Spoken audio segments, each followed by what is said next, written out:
We're live. Thank you for tuning in to this week's episode of the Bored at Work weekly technology podcast. We are in the process of updating our terms of service. By watching this live stream, you agree to our updated end user licensing agreement, and we assure you we do not care about your data. Thank you very much, Juan, for that intro.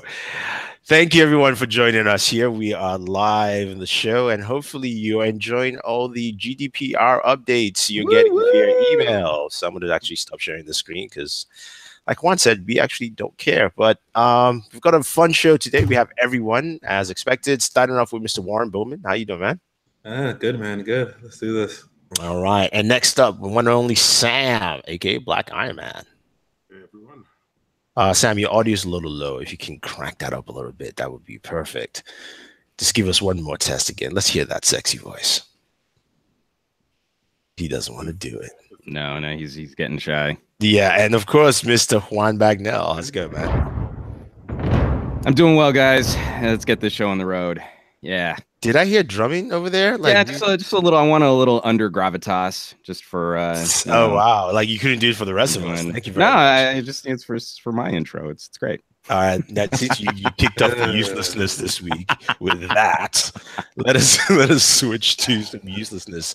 Starting with Amazon Echo, which recorded a conversation and sent it out to a random contact. What we feared the most is happening. Mm-hmm. Skynet. No, that's not Skynet, man. Look, the guy that's a conspiracy theorist says it isn't Skynet. that means someone got to him. Yeah, oh my God. He's been compromised. I left my tinfoil hat off yesterday and someone got in the brains. You were assimilated, damn it.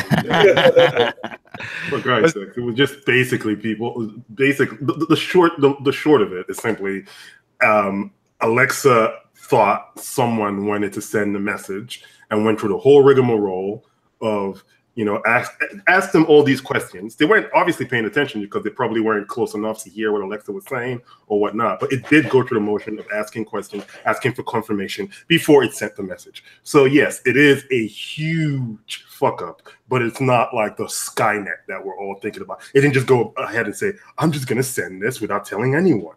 No, it asked them for who they wanted to send it to. It double checked that was the correct person before it sent it. So I'm sorry. It's bad, but it's not as bad as we thought it was. No, it isn't. But it goes to show that you must pay attention when you have all these machines around your house. I'm not going to mention any of them because they could be listening right now.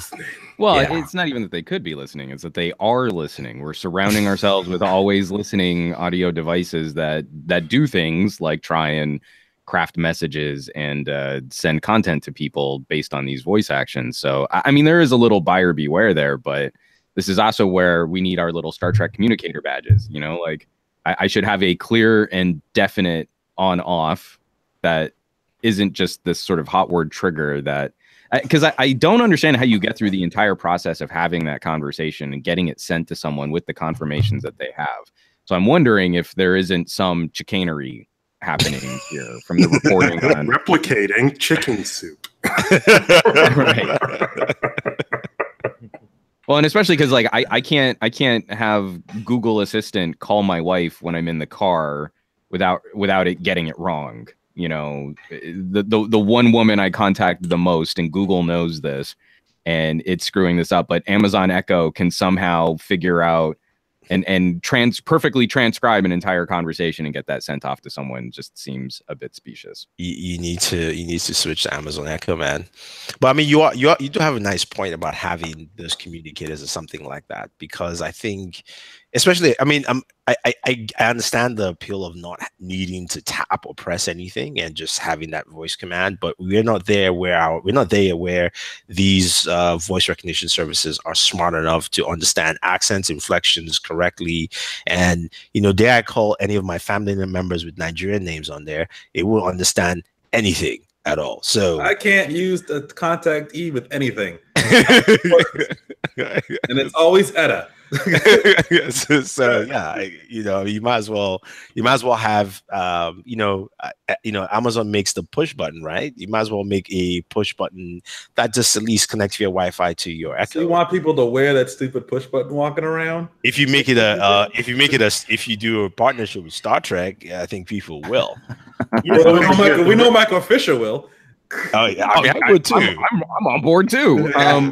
No, but it was funny because you'd be the poster child for it. He'd be on the Amazon page. I can see Fisher starting off his video going, "Alexa, begin recording." Thank you very much. We got into kind of a mini debate on the Pocket Now podcast this week, where Jules was like, "No, I need the squeezy features and the trigger buttons because I can't be arsed to use hot words." Anybody remember to squeeze their phone? Well, but that's like, again, it's the same thing, like that kind of action. You just sweep, you find the little headset button on your headphones and you long press that and you have Assistant. There are all these different mechanics that we can use for interacting with these things. But Jules was like, "No, I have a Pixel. I must use squeezy." And you're like, "Okay, I guess that's fine." You always were complaining about that Bixby button. And you don't want Bixby just here when you see Samsung looking out for you. That is actually, you shouldn't give Samsung kudos there because you can actually turn off voice and use the button on Bixby. Well, but we've got people in the chat here talking about like S voice triggering on their older Samsung Gear watches and stuff. And you're that was a problem. Your lesson, okay? They learned a lesson to put a button there. You put a button. Okay, that's called progress. They gave you a button and a headphone jack. I hate having the button on the phone, though. I want a multiple button. I don't want extra hardware just for an assistant. I don't think there's any problem with having it to be voice controlled. I think it just needs to be context aware. When they figure out that just because someone says Alexa in a sentence doesn't mean that they're calling Alexa. If they understood how to basically get correct context right, then we wouldn't be running into this issue. But it's like you're in the middle of a sentence, you say the word Alexa, and Alexa pops up, and it's like, come on, you should understand that wasn't me calling on Alexa. It's one of those things. I mean, you're right, considering it's listening all the time. So depending on where, especially if you're talking about it and it's in between the sentence, because to use the phrase, you must say Alexa first anyway, right? Yeah. Or okay, Google. Shoot, I said it. That's what I'm kind of talking to. His name is Alexa. That's what I'm saying. The context. It has to be able to understand the context. If I'm talking to someone, it should say, "Oh, it heard the word Alexa." So it's heard the word Alexa. Is there another word next to it? Is there a command next to it? Is there another a different? What's the context? What's the words before? What's the words after? And if there are words before and words after, then chances are you're not calling Alexa to activate. Well, but this is why you can't switch hot words yet. Is according to Amazon, is they've built the hot word into the actual hardware of the device, so that will be what triggers. Yeah. But you can call it computer. You can switch. Well, yeah, but wait a minute. On the Echo, they finally enabled the ability to switch hot word. Yeah, that was last year. You could do computer. Yeah. Oh, I didn't. Oh, but it's still, you can't change the hot word. Like I can't call my Amazon Echo Petunia. Oh no! It's only Alexa. That's it. Yeah. So I can't call it Taco. They added, hey, that's like Taco Tuesday. Super culturally insensitive. So if I go Taco Tuesday, I want my thing to roll. Not everything has to be about tacos. Wow, like take it easy there, man. Listen, everything's a taco. Every culture has something or some form of a taco out there. Americans have hot dog tacos. You see that debate? Like people getting lit up. Is a hot dog a sandwich? But anyway, sorry. Getting back to the it's a hot dog a sandwich. Amazon thing. Again, one of the things that's kind of triggering my BS detectors on this is again, I've never sent a message, like a speech to text message through an Amazon device. And I'm curious, isn't there some final confirmation to send the message? You have to interact with the device to that final step to get it to send. And won't it go through and try and read off what you've spoken to get the transcription correct? No, it doesn't do quite that. It's sometimes it will confirm that, and then it also asks you to confirm who you're sending it to, and then it asks to confirm again, this is who you want to send it to, and then so it's like almost a 2 or 3 steps that you go through. I just find it difficult to believe. Not impossible. I'm not saying that this is a fake story. I'm not saying this is fake news. I just find it difficult to believe that they went through this conversation by triggering an Alexa and confirmed somehow organically in the middle of a conversation to send this message off. That's just. So this is the thing. That's why I'm saying context, right? Amazon went through the data and they discovered that that's exactly what happened. So from the conversation, a word triggered Alexa, and Alexa went through the whole process of asking what the message is, confirming who you want to send it to, confirming that it's being sent, and all people were doing was having a regular conversation. Alexa just thought, oh, I am now in a message. I'm in a message, basically. What's the best word for it? Message cycle. Yeah, a message cycle, a message mode. So I'm going to find the words that I think they're saying, and I'm going to fit it into this whole structure that I'm already, that I basically am expecting before I send it out. So it was just basically Alexa doing what it was supposed to do, but just basically doing it a little too well, and people not paying attention. All right. Let's move on to other uselessness, because we've kind of spent long here and we've diverted to hot dogs and tacos and a hot dog is not and now Juan's sense. It's an American taco. It is not a sandwich. Okay. Okay. No, I agree. There was this terrible debate, like, should we classify the hot dog as a sandwich? And I think we're all in agreement that's a terrible idea. A hot dog is a hot dog. Yeah. Exactly. Okay, whatever. It's food. American taco. Again, like, Americans managed to get that wrong then, because the taco is amazing. All right, let's move on to Samsung. Still has to pay Apple $539 million for Around the Corners. Another, the whole patent battle. Will they send it in pennies this time? I mean, it's kind of getting tiring, and I mean, I don't know why you would give I don't know. Can somebody please? $539 million today. They'll make it back from another patent infringement thing next week. Nah, they're gonna probably charge more for the iPhone SE screen. That is back in $500 million. Drop in the bucket. We'll keep it. Oh, so you want us to design SE too? The price just went up for that. Oh, yeah. Hey, funny. Oh, and memory. We're gonna go for the RAM. Mm-hmm. And the storage on that too. No, I mean, this is funny because, like, they've held this patent dispute out for so long that they're basically paying Apple back with their own money. It's like rounders. That is true. It's very true. All right, let's move away from that to the real one. The real one. Bendgate. We all remember that. Bendgate. Not it's a lotion you put on your leg. Not that one. Gates. Not that. Oh, Bendgate. Yeah, not Bendgate. It's different. We all knew about that with the iPhone 6 and 6 Plus, and Apple said no, not at all. Well, it's come out that internal memos have said Apple knew all along, and people still bought devices. I titled it that way just because whenever Apple does something, remember we had Antenna Gate, people bought it anyway, and Steve Jobs. Mm-hmm. We were holding it wrong, and we were dumb, Homo sapiens. They did not hold a phone, so he gave us a demo of how to do that.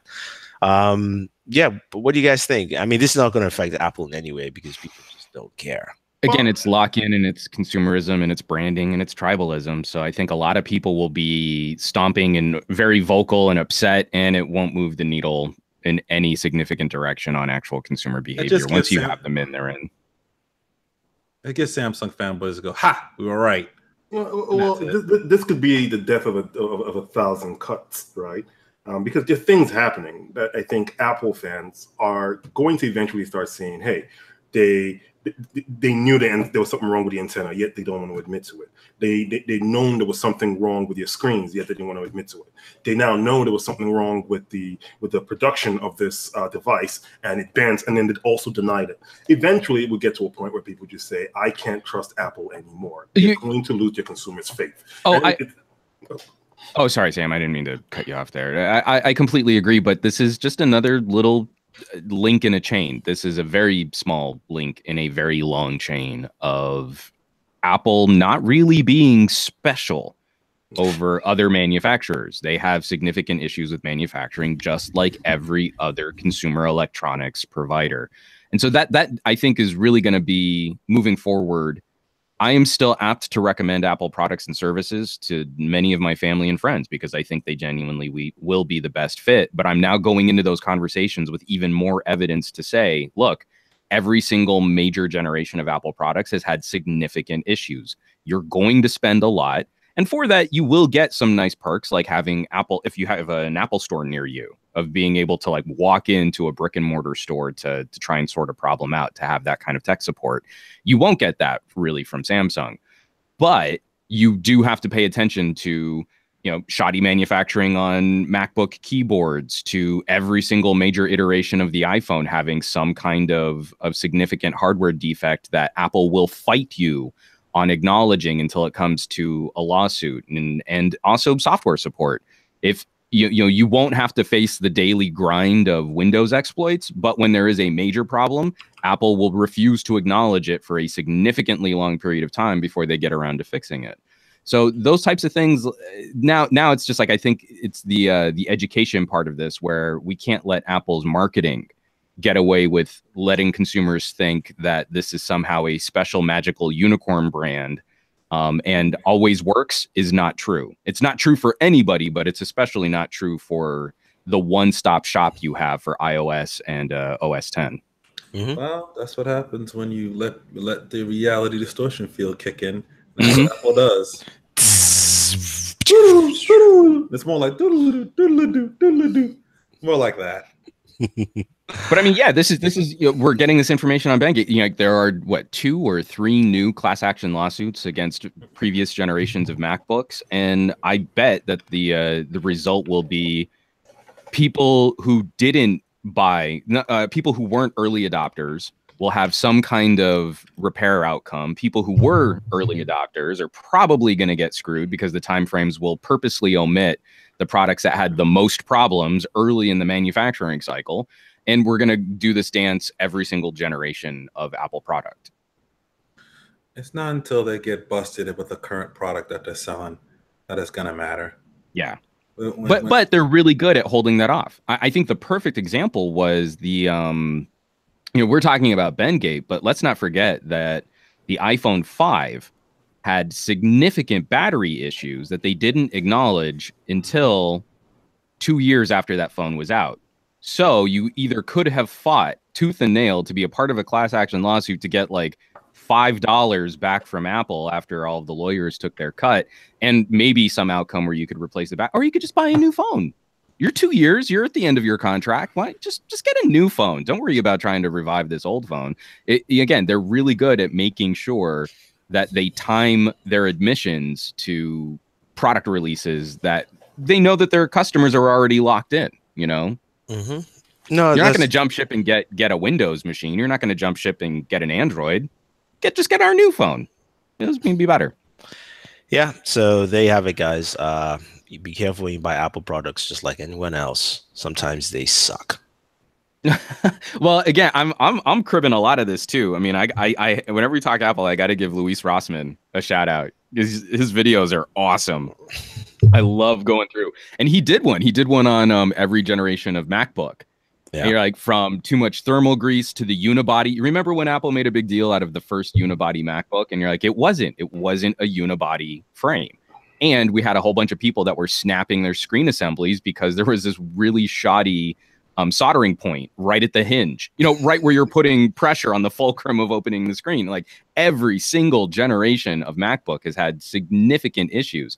There's one where like one of these little capacitors is faulty and has consistently been faulty. And all Apple repair techs do is just put like wads of material so that the case will squish it back down onto the motherboard. They don't fix their soldering points. They don't fix the capacitor. Wow. They don't replace the equipment. They just like, well, we'll just put something to mash it in there. Like, a paper towel or something. That's all we need to do to fix it. It's like, this is hilarious if it weren't so sad that, I know that I have family and friends who are being affected by some of these issues while thinking this is the best they can do. This is the best possible product. They've spent the most money on it. So they're getting a quality issue, and just imagine the issues they'd have if they hadn't gotten an Apple instead of a competing machine. So it's becoming a bigger part of my conversation. My mom is looking at her next phone, her next PC. She's got a MacBook right now, And, we're having some serious conversations about maybe moving her over to a different ecosystem. So we'll see how that goes. But I mean, to Sam's point,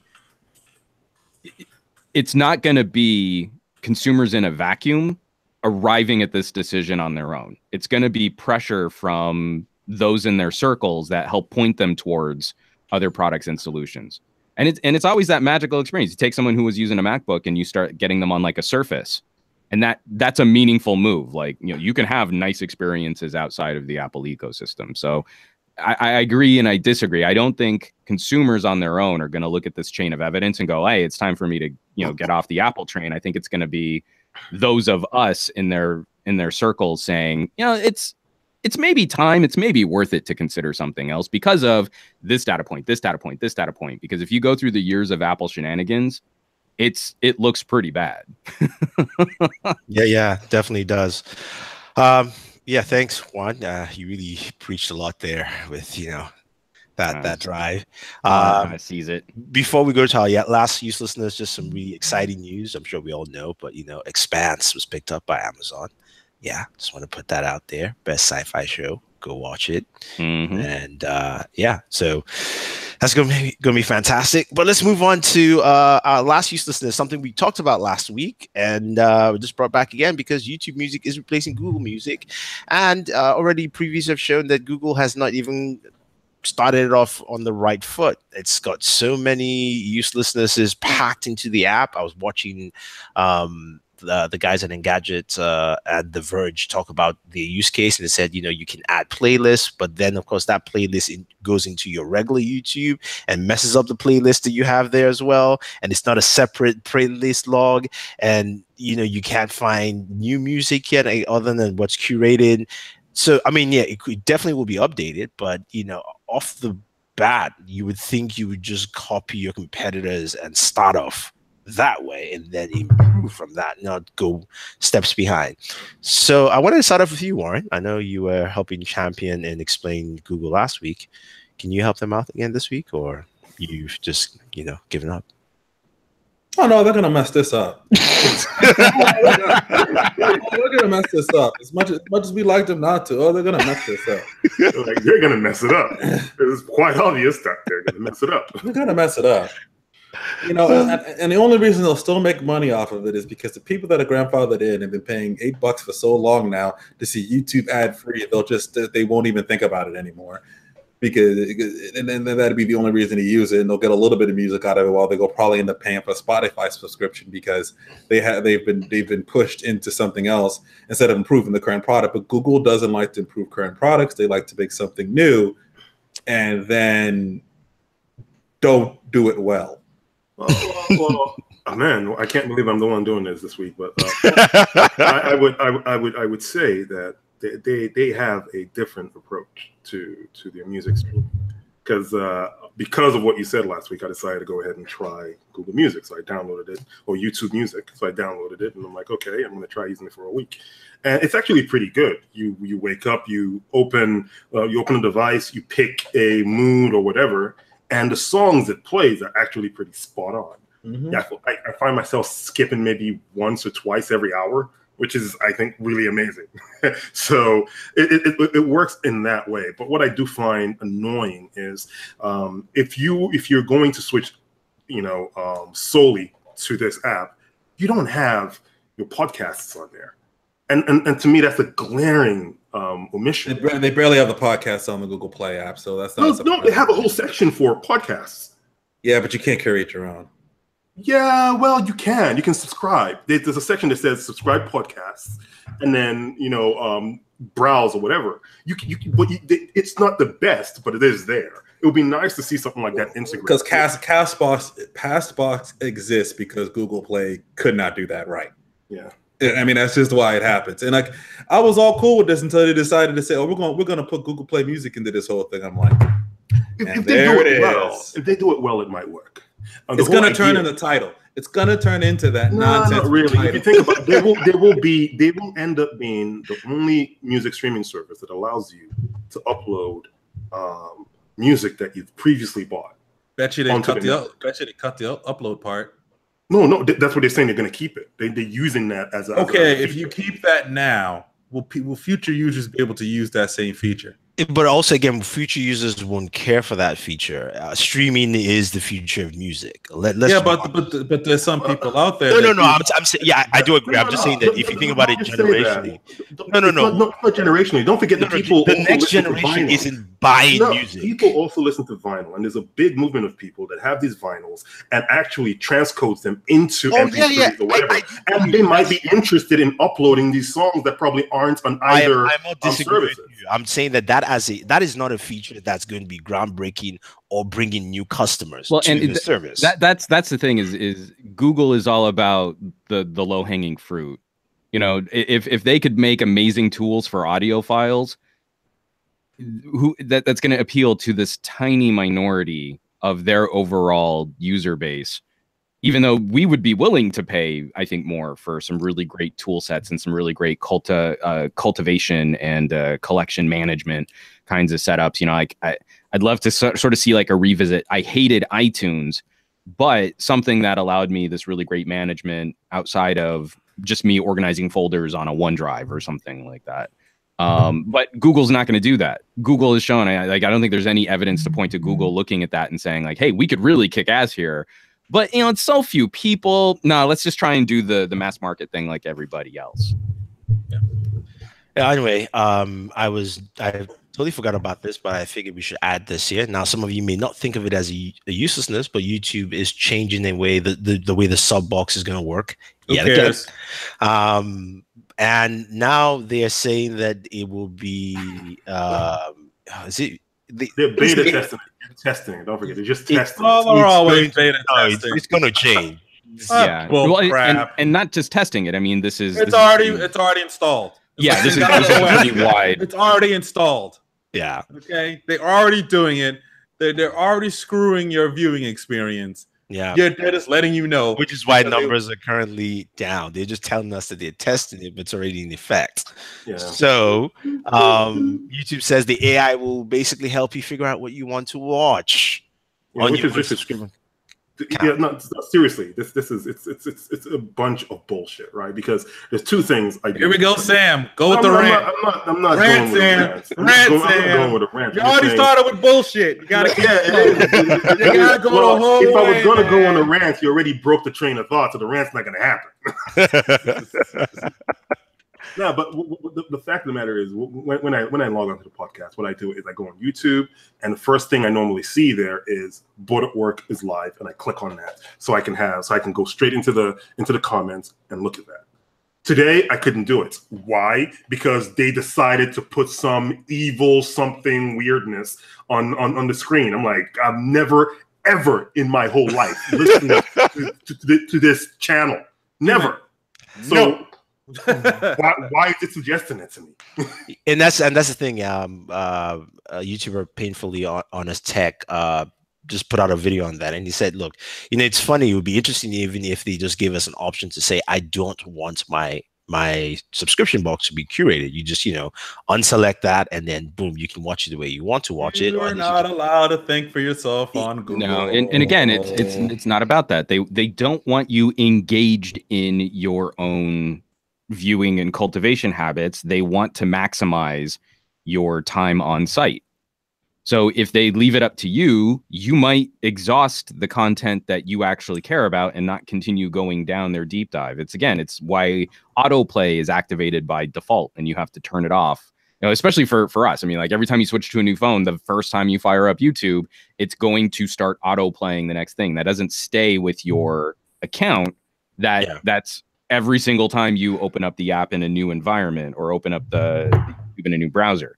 So again, they don't have our interests in mind. They're not trying to satisfy Jimmy Kimmel's interests in mind.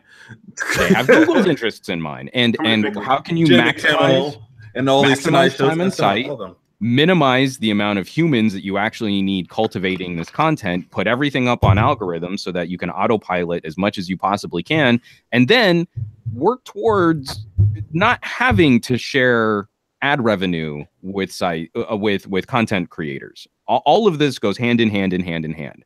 So you have these demonetizing issues. You've got increased rules for trying to get your channel approved for monetization, and now they've started screwing with the subscription feed so they can promote content that's already popular. Jake Paul, bitches. Content that you subscribe to. No, I mean that's very true. I heard you like Jake Paul.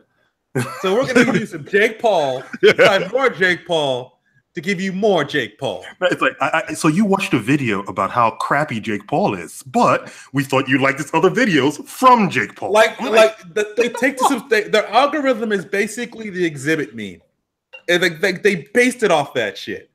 Yeah. Well, no, I mean, I heard you like this, dog, but we put this inside of this so you can watch this inside of that to watch more of this to watch more of that. It's Jake Paul Inception. No, but it's true and interesting because I was just looking at some of my numbers, and with every video I post, the amount that I get from my subs is now down to 4.3%.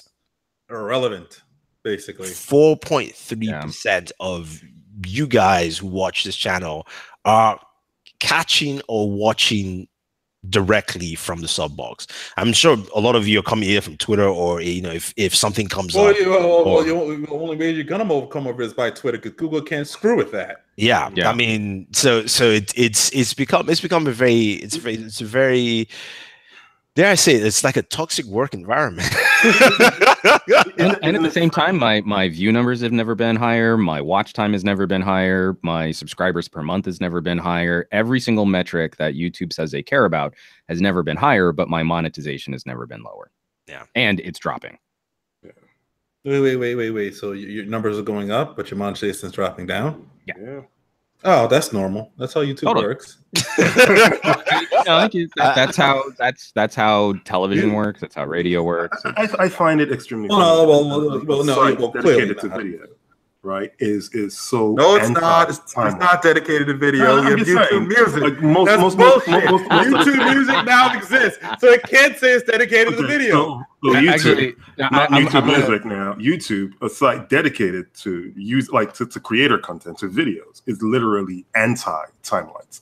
It makes no sense. Well, yeah. So I don't want to out this individual because they were sort of in a closed door meeting with some YouTube reps about trying to do some sponsored content or some red content back in the day, and like two of the executives that this individual was talking to at YouTube were basically trying to make these analogies about where the platform was headed, and one of them was like, "Yeah, man, we're gonna be like the next MTV. I mean, you look at Vivo and how popular content is there, and then original content. We're going to do this. I mean, we really think that we've got all cylinders firing for being this new platform for produced." And you're like, well, yeah, that kind of makes sense. You guys are idiots. Yeah, you're idiots.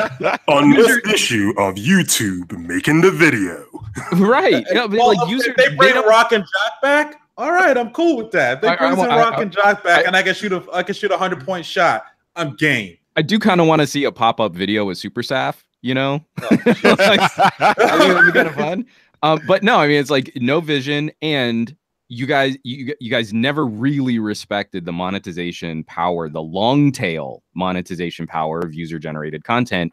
Every move YouTube has made has been towards trying to be another channel or another TV channel or another subscription service like a Netflix or a Hulu. That if they put any energy into the content machine that they have for user-generated content, I think we'd probably be seeing better positive outcomes for YouTube and for users. Let's go to owners of Pornhub. Make it happen. Your competition. I see that Pornhub has a VPN. Yeah, I don't understand. Well, think about all those countries. The UK is trying to make people have to go. So look, I don't we don't have time for this. This could be its own podcast all on its own. It's the politics of porn in the UK. But Sam, seriously, look it up, because they're floating ideas like you'll have to go and get a porn license to verify that you're an adult. So you'll go to your corner drugstore and buy a card that then you take home, and you identify yourself as a porn consuming adult, and then you'll be allowed to watch porn on the internet. So basically, registration act. do you want to buy this card? You mean the card that makes you buy porn? I'm just making sure because this is the card that lets you watch And porn. we're Just so you updating our know, terms you of pay for service. this card. And we're updating our terms of service to comply with new privacy rules. No, Where you have to let everyone in your neighborhood know that you're buying porn. exactly, you You're have to about put a go sign watch on your porn. front lawn. But then it's also outside of just that. And you're shenanigan. registered. Outside of that shenanigan, I think there is some value there because think about all of the restrictive and authoritarian governments around the planet that try to police what people consume online. Not that they're altruistic, but I think the backers on Pornhub actually have something really interesting there that I hope more services start considering in the future. I just want them to make a YouTube competitor. Yeah, I just want them to do that and just put it out there and force YouTube to compete. It'd be really surprising if they get their asses kicked in an algorithm that they can't screw with, even though it's Google, they can't screw with the search results because they'll get called out for that. So by seeing them get beat on their own platform twice, because basically Pornhub becomes a number one, whatever service they make becomes a top seller and the top site in that case. They not only to beat them in video, they beat them in their own search at the same time. I think Google is starting to tighten up. Well, and no one has better data on viewer metrics, viewer behavior, search engine optimization, and an infrastructure that already allows for monetization. We joke. We've been joking about it. Not really. We're actually kind of serious. All the gun activists, all the pro gun guys went over there just because. All they would need to do is flip on some servers that point to any other URL that's not called Pornhub, and their infrastructure is already ready to go. Mm-hmm. Very true. All right, let's move away from the uselessnesses because there've been quite a few this week.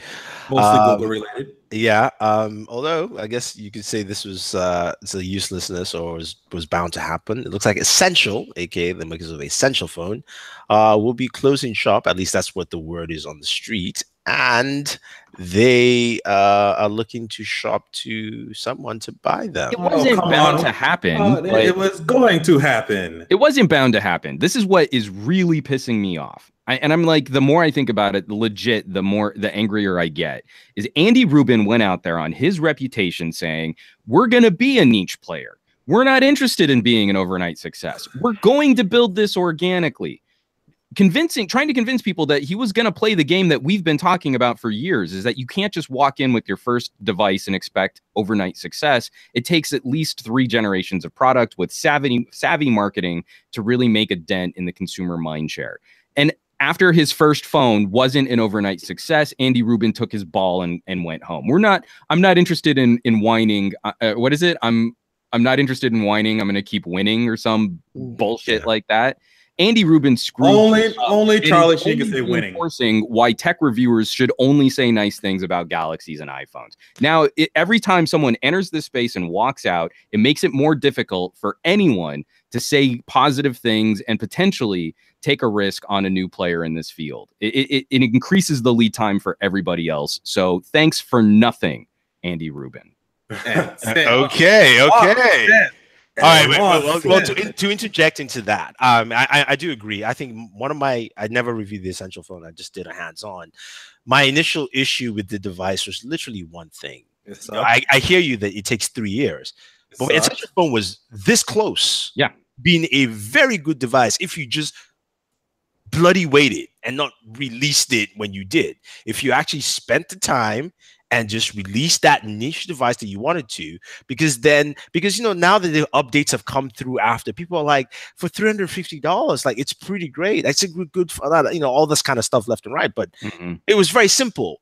Andy Rubin, wait, release your device, because even if they released it in December, where it's like, November, December, where it's a crowded pack, but you're saying, okay, look, remember, guys, it's niche. We wanted to do this. Here's a device. You will go, that's a solid device, and then you can move forward. But he wanted to be Andy Rubin, like you said. He wanted to be the star of a product that he was calling the star, and then he basically released a half-produced product. And of course, you have to shit on it because it's a half-produced product. In this day and age with smartphones, I mean, look at what Razer did. That's the other example. Razer had faults with their device, but they delivered on the things they wanted to deliver on. gaming, audio, gaming, battery life. They were like, yeah, some things are not that great, but at least you go, you know what, you all did what you're supposed to do. That's what Essential should have done. And Razer came out of nowhere and did that. Essential totally did, and I think they still completely missed their audience. Is if we were going to play this niche game, where was the series of commercials with the tagline, "That's Essential," right? You go out there and for a premium experience, we don't believe that your expensive phone should come loaded down with a ton of bloatware. Optimization, that's essential. Performance, that's essential. You know, like luxury, titanium and ceramic. I mean, sure, glass is fine for your everyday run-of-the-mill smartphone, but luxury, that's essential. You know, like you just have like the dude from Lucifer on a white cyc and have him go out there and hold the phone while dressed business casual. And then you show like, well, you know, you could spend more, you know, like, you know, there's the Porsche GT2 and it doesn't have a radio or an air conditioner, but you spend more for it for getting less stuff because you care about performance. That's essential. You know, like the spots wrote themselves, and we never saw that. If they went out there and I mean, are you sure you didn't write them? Because it sounds like you had a script ready, you sent it in, no, I mean, like, and this guy's so simple. it's like you're about to produce it, and then they cancel it on you. Right. And I didn't even pitch this. I don't understand how they missed this humongous. But again, it's the same thing we've been talking about, like LG and HTC, is they're not talking to consumers. They went after tech enthusiasts in New York, San Francisco, and LA. And that's the worst audience to go after. But if you had seen the Essential showing up as a lifestyle companion in the vein of Louis Vuitton, if they leaned into the fact that it was an expensive phone, and for that expensive phone, you're getting a quality bill of materials that no one else is trying to attempt right now, I think they would have had better traction. You go after consumers, you go after luxury, you go after lifestyle, and that would have been a much better marketing solution. But they kept trying to do like the OnePlus conversation with a premium price tag. So all you're going to get are a bunch of angry nerds saying, "Oh, well, if it was only $400, I would buy it." Well, no, you can't sustain a premium flagship phone made out of titanium and a ceramic back by only undercutting price. You instantly fail. And this is exactly why Google went from the Nexus to the Pixel. They charge more, and then consumers think, "Oh, well, now it's better. It must be good now." And that's all they had to do. And they still managed to can fail at something that is apparent and right in front of their face. Sam is over here cooking up. Sorry. I'll take a breath. My coffee was super strong this morning, guys. I did really good on this pot of coffee. At the end of the day, I think charging $700 was they needed to do that because of the vision they had, and the fact that the price fell all the way down to about $200. Just made that vision impossible. It was an implausible vision because they wanted to create a whole new OS, and that's something that excited me about it. The whole idea that we'd have something like an Essential OS to come out and compete with Google and compete with should I say compete with Android, compete with iOS. It was to basically fill that spot that that the Windows Phone left, but it never got to that point. And it's a disappointment all around. It's a disappointment for anyone who really wanted competition in that ecosystem game. And we're just not seeing it. And it really could have been a contender. And it already was a contender. They missed their audience. And second generation of refinement, people were genuinely interested in seeing what an Essential Phone 2 could have been. It comes down to the fact that Andy Rubin lied. He lied about what the mission of this company was. He lied about what their approach was going to be. And when he didn't get what he wanted, he took his ball and went home. So again, thanks for nothing, Andy Rubin. Warren, any thoughts? So who was the person here in the Hangout Center for me getting the Essential Phone was going to be a flop? Well, this guy, I called it from the beginning when they came out with their confusing message of sitting here saying, remember when I said they were like, we're creating this phone, this new operating system. Oh, it's actually Android. And I was like, why are they sending this confusing message out here? And then the next thing that they decided to do was, oh, we're going to be with Sprint. That was already going to be the next big fail right after that. And then everyone still sat here with two undeniable facts of failure that's going to happen for them. and still sat back there and said, "Oh yeah, you know, the essential phone's going to be good. It's going to come out well. It's going to be a thing." Well, I mean, but come no, on, so are we already to the smartphone game now? We know the recipe for success, and we knew what they were putting in was not the ingredients for success. But this is what I think is frustrating. Is the reason why I was holding out hope is every first product is going to flop. You always fall on your first jump, right? Everyone falls on their first jump. Is that we had someone who was smartphone royalty going out there with a message that appealed to the long-term growth play. And that's what's pissing me off. Of course, the first essential phone was never going to sell well, but what we had was sowing the seeds of potential success. Again, getting my hopes up on potential, just like Microsoft, just like every other company that doesn't ever fully realize it. And that eventually we would have seen them build this into a company that mattered. Those individual things, like whether or not they went to Sprint or the widow's peak from the camera cutting into the screen or not having an IP rating or wireless charging, all of those things that people are trying to read through the Reddit comments on this because it's hilarious. Oh, if they didn't have a notch, they would have succeeded. Oh, see, you can't get rid of the headphone jack. That's why they failed. You know, like none of that has anything because their vision is garbage. I didn't see any. I didn't see any reason to get this phone. What they were talking about, everything they were doing with this, was between this and what Google does with the freaking Pixel. Tell me what the difference is between the two. Because essentially the Pixel is supposed to be the essential smartphone. It's supposed to be the bare basics of things that you needed to offer from Google. So tell me what the Essential was offering different from that. I was really excited for any competitor that was trying to shake up design, luxury, premium materials. Those things matter. You can't keep selling me glass on glass aluminum sandwiches and telling me that that's a premium experience. Glass is not a premium material. It's a dumb material to make a lifestyle companion gadget out of. Well, Samsung and Apple have made it a premium to everybody that's out there in the consumer They're charging world. A premium for it, but it's a dumb material to make a lifestyle durable gadget out of. It's completely dumb. But they've sold more because they put it out there and it made glass the thing that thing to be what it is. I don't agree with it, but that's where we are. It's no coincidence that the top two players in the industry are the top two spenders on advertising. That's all it is. It's all marketing, lifestyle, and advertising. It's all consumer psychology. Also not putting out a crap product.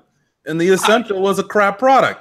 You know, it was a crap product. It wasn't a crap product. It was perfectly fine. It was one of the best first generation releases we've ever seen from a manufacturer. It doesn't make it not a first gen product. It felt like one of those bootleg knockoff Chinese ones that they try to send you. No. Okay, Warren. Now you're going too far. I'm not going far with that. In terms of build quality, come on. Now you're going too far.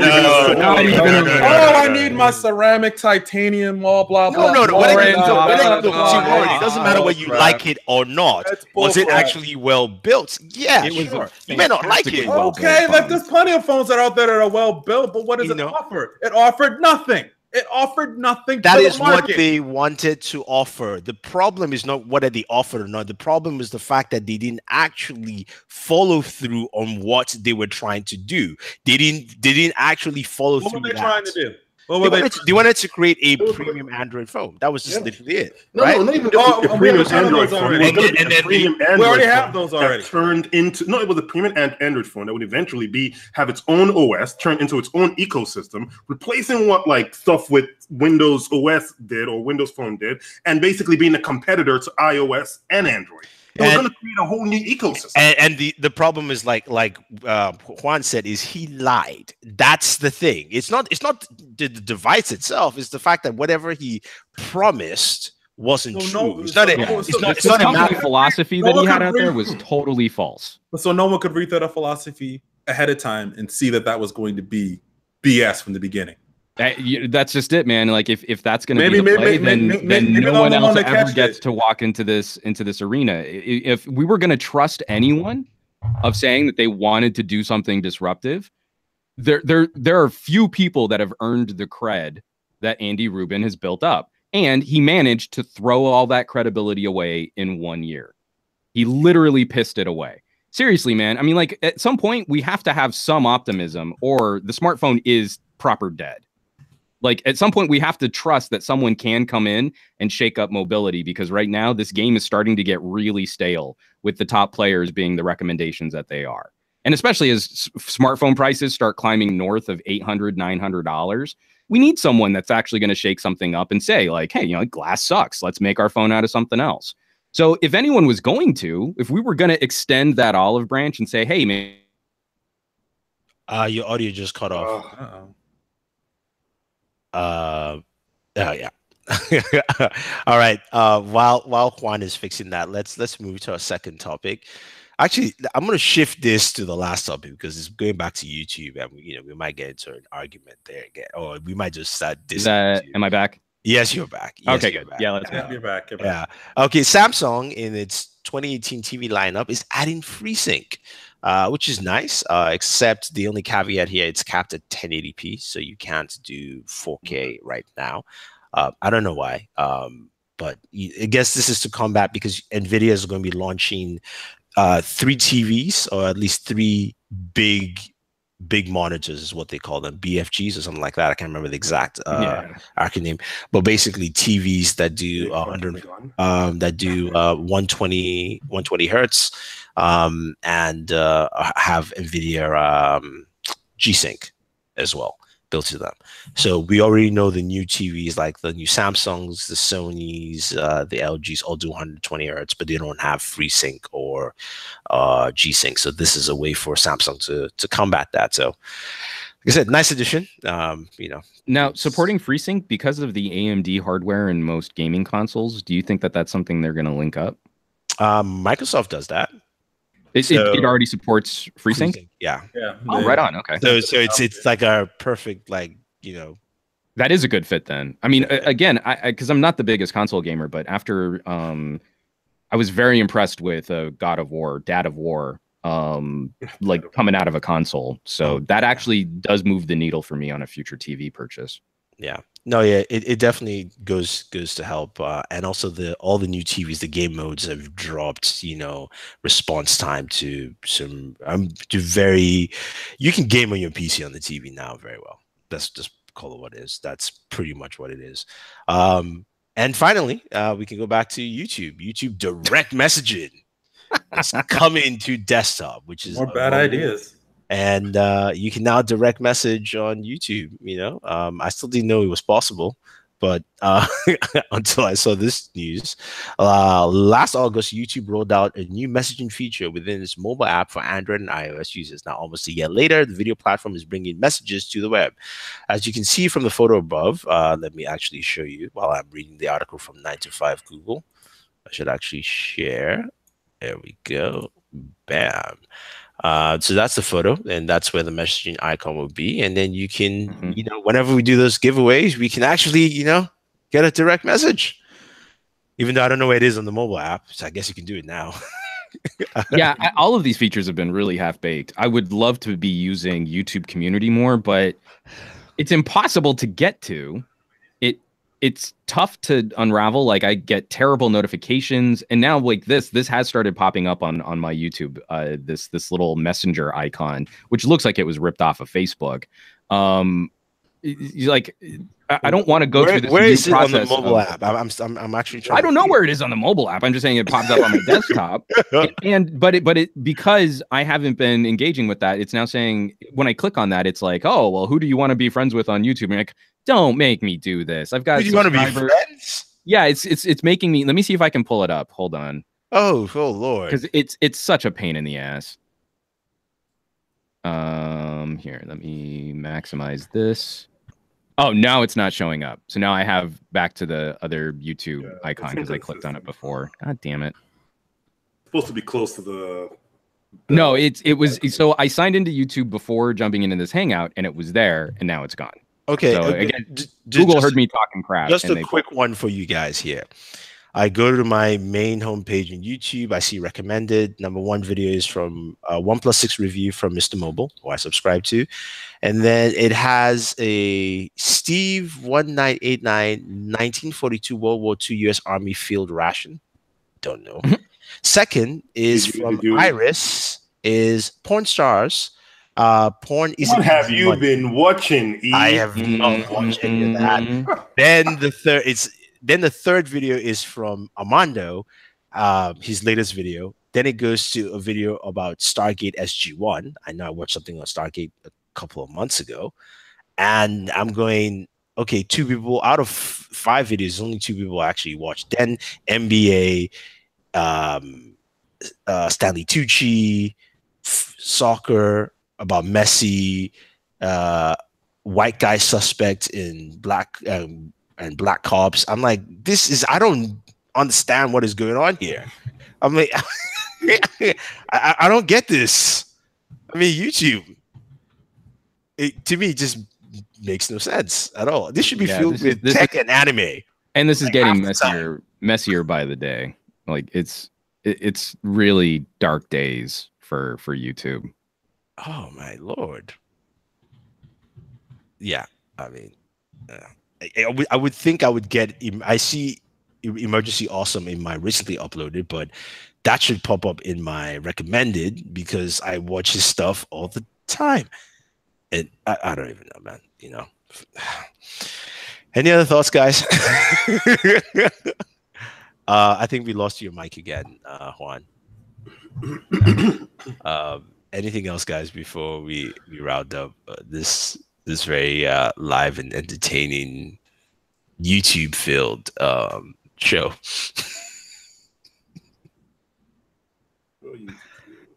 I think everyone has had their say of Phil. We've had our fill of YouTube for today. Well, YouTube's failed enough today. Who cares? It's YouTube. They're just gonna do what they want to do. And if you're a content creator out there, just make sure you know use it as a platform maybe to help promote yourself, and make sure you have other things and means to make a living off of other things, because that's not going to work with YouTube. Because I think eventually they will, at some point, most likely eliminate any type of content creator platform or a means of making any type of real revenue off of it outside of their top players. And then as a platform, they're just going to eventually that's putting yourself into the path of failure at that point. Well, they're already doing it. So if you really go that extreme, because to me, you know, we've said this a bunch of times, but if you think about the way YouTube is, and I look at all the services I have for streaming content, you know, there's I don't use Amazon that much, but now they have Expanse, or they have things I watch. I'll be there. Same thing with Netflix. The Hulu also has its benefits. I watch most of my anime there, and I come to YouTube to watch the people that I like create content, whether it's guys like Emergency Awesome, who always has the most lit comic book conversations, whether it's the guys in tech, or even like some lifestyle videos. Like, you watch different kinds of shows and you're going, okay, yeah, like because you never get that on a network. You can never get that on a Netflix. That's not what they're built for. You would never get the videos like I just forgot his name, who dropped a video today, Painfully Honest Tech, where he does all those like specific videos on certain things, and whether it's like, can you be trusted, or that's the title of some of his videos, but he goes into individual topics that you can't get on a network. And YouTube becoming a network makes no sense, because then viewers will tell you, I'm sorry, YouTube, you can't make Game of Thrones, you can't make an Expanse, you can't make any. I mean, the only show that people are raving now is Cobra Kai, but that's not on the scale of those other shows. That's the only YouTube show anyone has ever talked about. That, and that has a nostalgia attachment to it. Yeah, so you can't bank on the fact that you want to become a network, or you want to become a streaming platform that produces high quality content, when you have content creators creating things that people love and enjoy on a daily basis. And to me, I think they are completely missing the point, or I think they don't understand the value of what they have. I think YouTube has forgotten the fact that they have this is one thing that Facebook understands, even though they're not sharing revenue. Facebook understands that they have 2 billion people on there that can generate content for them on a large scale. YouTube has that on a large scale. I don't know how many content creators are on YouTube, but they have a lot of content creators, and that's something they can, if you could maximize properly and set out just simple strategies for actually growing your content creators, because when you grow them out, they will make better content, and it's cost effective for you. Really is. You're not spending that much money to create all these different types of shows. Well, and then also I think it's ignoring like I keep looking at YouTube's current strategy, and they're trying as hard as they can to ignore long tail economy. You know, so you've got innumerable channels that have maybe a couple hundred subscribers getting maybe a couple thousand views a year, but that's still time on site. That's still advertiser revenue. That's still a partnership that you profit from. And those channels often need to be subsidized by much larger players. But if you want to keep someone continuously invested in the YouTube ecosystem, then you need smaller producers to put out even just low view videos. But that's a view that you wouldn't have gotten. That's an opportunity for someone to leave YouTube if you didn't have that content. And that's what's so frustrating, is ignoring the realities of a long tail economy with a ton and tons of content, in trying to make the play that they can be the next Netflix. And I don't want to support that. I want to see some platform for user generated content actually embrace the idea that having that user generated content is a benefit, not a hindrance. Yes, one thing I also realized is that YouTube doesn't have categories. Like they did, but they got rid of it. Oh yeah, thank you. But I mean, you probably hooked up. My category is still, I think, science and technology. Yeah, and then you ignore it after that. You never use that in your. Yeah, but think about it. If you're even moving to that network style, right? You need categories for people to actually No one's just going to just blindly search. You know, if you're going to do that, you need categories for the kind of content you're creating, and the fact that they also, taking that away should make you happy as a creator, saying, okay, fine, I don't necessarily fit a category. I can make a tech video, I can make a lifestyle video, I can make whatever I want to, except they punish you when you leave your category, even though it doesn't necessarily exist. If you're I'm okay, I'm going to make a video about me working out today and do some stuff. And yeah, people might like it, but they go no, we're not going to push that out because you're a techie. You need to stay in your lane, bro. Stay right there.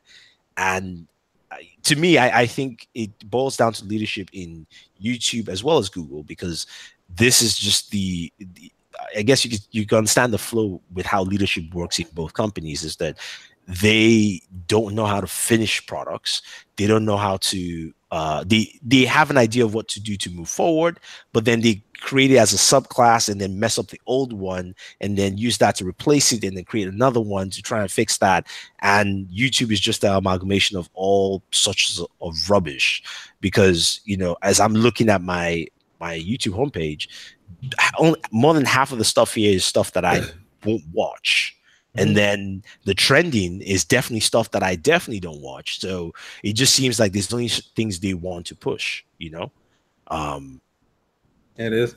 Well, other than Philip DeFranco, that's the only person I see in trending that I actually watched. That's it. Yeah, no, and even for him, it's tough because you don't get to always see the new videos on there as well. Yeah, you don't. Well, and actually, you're right. I do subscribe to Philip DeFranco, and I haven't seen his. I don't subscribe to Phil DeFranco. I mean, I don't have anything against the guy. He's not my jam. I get him recommended in my feed all the time. So I'm getting your recommendations for Phil DeFranco. Yeah. But this is from at Fat Produce, Andrew Wallace in the live chat. I mean, science and technology could range from NASA mission detail videos to dildo reviews. Yeah, there may or may not be those reviews on said channels. But yeah, it's true. In this group, it's funny though. I just thought about it. I was like, I subscribe to Will Smith's channel, and I have not once gotten a notification for any of his videos. I see it on Facebook whenever he posts on Facebook. I catch him on Facebook and through tweets and through everything else. And other people I have posting, not. That was so than I hear from YouTube directly about. That was I did that. I hit the bell because his content is really funny and fun, and I have not once gotten a notification that Will Smith uploaded a video. Somebody who I should be getting a notification, since that's the kind of person you want to push. I haven't gotten one. I usually watch it on Facebook. Facebook does a much better job of slicing it into my feed. Jake Paul. No. No. Than that. You get Jake Paul notifications. Oh man, that's all you get. It's hilarious. Juan gets Philip DeFranco notifications every 20 minutes. Oh man. Anyway, guys, I guess we should come to the end of the show because this one has been filled with a lot of YouTube. I was yeah, and I'm surprised that I guess they were trying to knock us off with Juan's mic getting knocked out, but they couldn't take us down. I have 8 different microphone inputs out right now, so YouTube's gonna have to work a lot harder than that. I got all kinds of ways to stay on. Let's do this. Let's dance. Come on, Google. Anyway, guys, thank you very much. We've come to the end of the show. I hope you guys enjoyed this episode. And, it's Memorial Day weekend. Everyone have a fun, safe weekend. But before we leave, we just want to tell you what we currently have on our channels and what you can expect next week. So starting off with Mr. Warren Bowman, BW1, what's on the channel and what can we expect? Expect next week. I guess I got some of the I'm trying to get this video done today for some of the stuff from the event we went to on Wednesday that we didn't talk about any extent, which unfortunately I guess we didn't get a chance to talk about any of that today. There's some stuff from the Acer event. I'm hoping plan to throw up. I finally got the LG G7. I'm calling that shit the thin Q because that's what it says on the box. It says thin Q, just like my box for the iPhone says iPhone X, not iPhone 10. I'm just gonna go by what it says. I read words. If you're gonna say a clever name, you would think I don't know. That's just the weirdest name to ever put out. They must have got it from Capcom or something. And I also got that Alcatel phone in the house as well too. The 3V. 3V. Okay. 3V that just came out. So look forward to some stuff on that. If YouTube lets you see it, who knows? Mr. Juan Bagnell, how about you? Yeah, I mean, because I'm subscribed to Warren's channel and I've never gotten a notification on when one of his videos dropping. So, that's luck. Great. All of us sort of sticking together. Yeah, I can't even support the people I actively work with on a regular basis. So, this last Thursday on Newegg, we did a whole episode on sort of how tech is made and tech recycling and some of the work being done there, especially for how to have conversations with your family and friends about not throwing tech away, making sure that it's recycled so we can reclaim some of the finite resources that go into making our favorite consumer electronics. I do have the LG G7 audio review out on my Patreon. It's a 19-minute video talking about speaker performance and headphone performance and getting into the nitty-gritty with some comparisons with other players. So you can check that out. I'll be finishing up my G7 camera review samples. We've had the worst May gray, June gloom, overcast skies that I've seen since moving to California. So a lot of my daytime samples, I'm waiting just a little bit longer until I can get some sunnier days. And then I'll be wrapping up next week with the Sound Blaster K3 Plus, a crazy little USB audio interface with karaoke features and soundboard features, and it can be powered by a regular USB battery and it can plug into your phone, and it's a monster little deck for audio production on the run. So some fun stuff coming up on the channel over the next week. Cool. On our end here, I dropped my review finally on the Samsung Q9F. I want to give a shout out to subscriber here, the infamous, who went back and forth with a guy named John Jones, who came out and said this TV can't do the things I said it does, and he basically broke it down in about maybe 15 posts telling him exactly spec by spec what's in the TV, why it does it says it's supposed to do. And finally the guy said, damn it, man, you're adamant and facetious, and I checked and you're right. So thank you, infamous, for having my back there, because I just didn't feel like responding at that point. But check out the video. It's pretty good on the Q9F and what it actually has to offer from Samsung. We also had our HTC U12 Plus video showcasing top 5 features. That phone was announced this past week. We didn't talk about it, but if you're interested in seeing what HTC has to offer with its numerous cool colors and its dual front-facing camera, definitely check that out. And finally dropped our gaming video on the OnePlus 6. And I like the wallpaper I threw up there. I'll just be honest. That Iron Spider wallpaper looks dope. So if you want to download it, I'll leave the link for you guys below.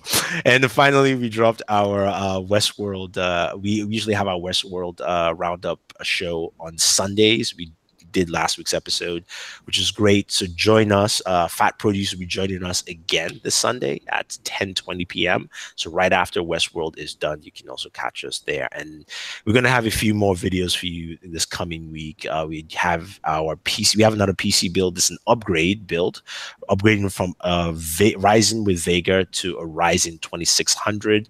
And then we should have another laptop review. Just not sure which one is going up first. But anyway, guys, thank you very much. Thank you, everyone, for joining. Check out all the channels. You can check out Mr. Warren Bowman at bw1.com. You can follow him there. And also subscribe to the channel as well as check him out on social media. It's all bw1.com on Twitter, Facebook, Instagram. And Mr. Juan Carlos Bagnell. He is some gadget guy. And I think he's frozen. Okay, you're not frozen. Man, you were looking in one position. Some gadget guy on the internets. He also hosts a show with Trisha Hirschberger on Newegg Now. That is Thursdays at 1 p.m. Eastern. So you can check him out there and subscribe to his channel, guys. As well as Mr. Sam, a.k.a. Black Iron _man. That is his handle on Twitter, part of the Booredatwork network. And for us here, it's Booredatwork, YouTube, Twitter, Instagram, as well as also the website. Thank you very much. Have a fun holiday weekend. Be safe and always enjoy your entertainment. Bam.